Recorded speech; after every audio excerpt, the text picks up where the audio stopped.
ఓట్లు వేసిన తర్వాత ఆయన ఈ రోజు సీఎం పదవి వచ్చిన తర్వాత ఈ రోజు మమ్మల్ని నడి రోడ్డు మీద నుంచోబెట్టిన ఈ చంద్రబాబు నాయుడు గారిని ఏం చేయాలో మాకైతే అర్థం కావట్లేదు. ఇంకొకటి, మొన్న మహిళా పార్లమెంట్ సదస్సు అనే ఒకటి సభ జరిగింది కదా, అందులో చంద్రబాబు నాయుడు గారిని భజన చేసే ప్రతి ఒక్కళ్ళు వచ్చారు. అక్కడికి వెంకయ్యనాయుడు కూతురు, రామోజీరావు కోడలు, ఇంకా చంద్రబాబు నాయుడు కోడలు కూడా మాట్లాడారు. అందులో అదే ప్రోగ్రామ్ కి, అదే మీటింగ్ కి రితేష్ అనే పేరెంట్స్ ని, వనజాక్షి గారిని, రోజా గారు ఒక ఎమ్మెల్యే అయ్యుండి రోజా గారు వస్తుంటే రోజా గారిని అరెస్ట్ చేశారు. ఇదేమి ప్రభుత్వం? ఎమ్మెల్యే అయిన రోజా గారికే రక్షణ లేని నాలాంటి సామాన్యమైన అమ్మాయికి ఏముంటుంది?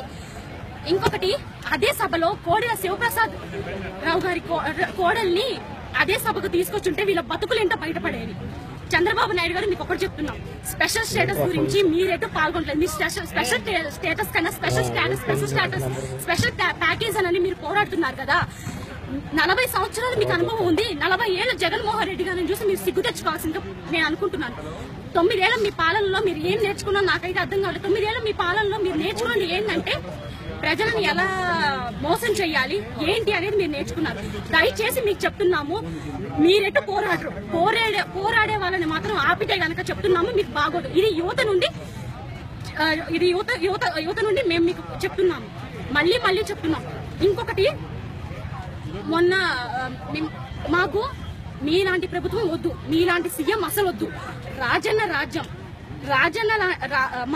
మాకు ప్రజలు ఎల్లప్పుడూ నాయకుడు అనేవాళ్ళు, ఎప్పుడు మాలో ఉండే నాయకుడు, మా కష్టాలే తన కష్టాలు అనుకునే రాజన్న పరిపాలన మాకు మళ్ళీ కావాలి అని కోరుకుంటున్నాం.